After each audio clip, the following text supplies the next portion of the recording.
মহা ঘোষণা দিয়ে দিল ইরান, নিজেদের সবচেয়ে বড় অস্ত্রগুলোর একটি প্রয়োগ করে দিল ইসলামী প্রজাতন্ত্র ইরান। হরমুজ প্রণালী পুরোপুরি বন্ধ করে দিয়েছে শহীদ খামেনির যোদ্ধারা। এখান দিয়ে এখন কোনো জাহাজ পার হওয়ার চেষ্টা করলে সেটিতে সরাসরি আগুন ধরিয়ে দেবে ইসলামী বিপ্লবী গার্ড বাহিনী আইআরজিসি। হুমকি নয়, সরাসরি যুদ্ধ ঘোষণার মধ্য দিয়ে বিশ্ব জ্বালানি বাজারের হৃৎপিণ্ডে জ্বলছে বারুদের আগুন। ইতিমধ্যে অ্যাকশন শুরু করে দিয়েছে ইরান। প্রতিদিন বিশ্বের মোট তেলের প্রায় 1/5 যেই সরু জলপথ দিয়ে প্রবাহিত হয় সেটিকেই তালাবদ্ধ ঘোষণা করেছে তেহরান। এক ফোঁটা তেলও এখান দিয়ে বের হতে দেওয়া হবে না, এমন বিস্ফোরক বার্তায় কাঁপছে আন্তর্জাতিক তেলের বাজার। ইতিমধ্যে হামলা শিকার একাধিক ট্যাঙ্কার, হু হু করে বাড়ছে তেলের দাম। প্রশ্ন এখন একটাই, বিশ্ব কি তবে জ্বালানি যুদ্ধের দ্বার প্রান্তে? বিশ্বের অন্যতম গুরুত্বপূর্ণ সামুদ্রিক তেল পরিবহন পথ হরমুজ প্রণালী পুরোপুরি বন্ধ করে দেওয়ার ঘোষণা দিয়েছে ইসলামী বিপ্লবী গার্ড বাহিনী বা আইআরজিসি। এরপরই রীতিমতো ঘুম হারাম হয়ে গেছে অনেকের। ইরানের এই মহা ঘোষণায় পশ্চিমারা হতবাক হয়ে গেছে। কি হবে এখন? ইরানের হুঁশিয়ারি, এই প্রণালী দিয়ে কোনো জাহাজ পার হওয়ার চেষ্টা করলে সেটিতে সরাসরি আগুন ধরিয়ে দেওয়া হবে। এই ঘোষণা আসতেই বিশ্ব জ্বালানি বাজারে নতুন করে ছড়িয়েছে মহা উত্তেজনা।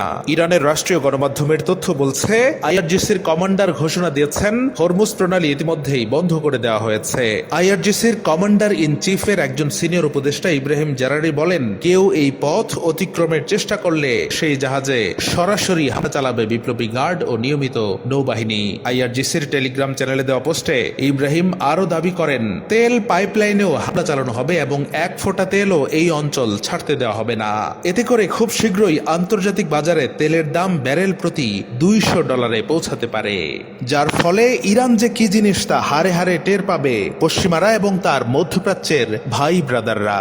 লম্বায় প্রায় 167 কিলোমিটার হলেও এর সরু অংশটি মাত্র 34 কিলোমিটার চওড়া। এর একদিকে পারস্য উপসাগর এবং অন্যদিকে ওমান উপসাগর হয়ে আরব সাগরকে যুক্ত করেছে। কিন্তু পুরো পৃথিবীর অর্থনীতির চাকা নিয়ন্ত্রণ করে এই হরমুজ প্রণালী। এই সরু নৌপথের একপাশে ইরান, অন্য পাশে ওমান, ইরাক, সৌদি আরব, সংযুক্ত আরব আমিরাত, কুয়েত, কাতার ও বাহরাইনের অপরিশোধিত তেলবাহী ট্যাঙ্কারগুলো মূলত এই পথ দিয়েই চলাচল করে। বিশ্বের মোট তেল, কন্ডেনসেট ও পেট্রোলিয়াম পণ্যের প্রায় 15 থেকে 20% এবং তরলীকৃত প্রাকৃতিক গ্যাসের 30% বেশি পরিবহন হয় এই প্রণালী দিয়ে। পরিবাহিত তেলের প্রায় 82% যায় এশিয়ায়, বাকিটা ইউরোপে।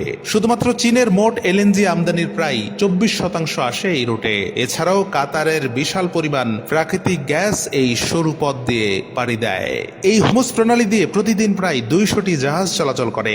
ব্যস্ত সময়ে প্রতি 6 মিনিট পর পর দেখা যায় একটি করে জাহাজ। তাই এই পথ বন্ধ হয়ে গেলে বৈশ্বিক সরবরাহ ব্যবস্থায় বড় ধাক্কা লাগবে, এমনটাই আশঙ্কা করছেন জ্বালানি বিশেষজ্ঞরা। ইতিমধ্যে হরমুজ প্রণালীর কাছে 3টি তেলবাহী জাহাজ হামলার শিকার হওয়ার পর বিশ্ববাজারে বেড়েছে তেলের দাম। অস্থির হয়ে উঠেছে তেলের বাজার। যদিও সৌদি আরব ও আমিরাত পাইপলাইনের মাধ্যমে বিকল্প পথ তৈরির চেষ্টা করছে, কিন্তু হরমুজ প্রণালীর মতো বিশাল সক্ষমতার বিকল্প এখনো তৈরি হয়নি। বর্তমানে মধ্যপ্রাচ্যের যুদ্ধাবস্থার কারণে এমনিতেই চরম অস্থিতিশীল হয়ে উঠেছে বৈশ্বিক তেলের বাজার। তার মধ্যে আবার হরমুজ প্রণালী বন্ধ হলে চারদিকে হইচই পড়ে যাবে। বিশ্লেষকদের শঙ্কা, মধ্যপ্রাচ্যের এই যুদ্ধ পরিস্থিতি দীর্ঘস্থায়ী হলে তেলের দাম $100 মাইল ফলক ছাড়িয়ে যেতে পারে, যা মহা বিপর্যয় ডেকে আনবে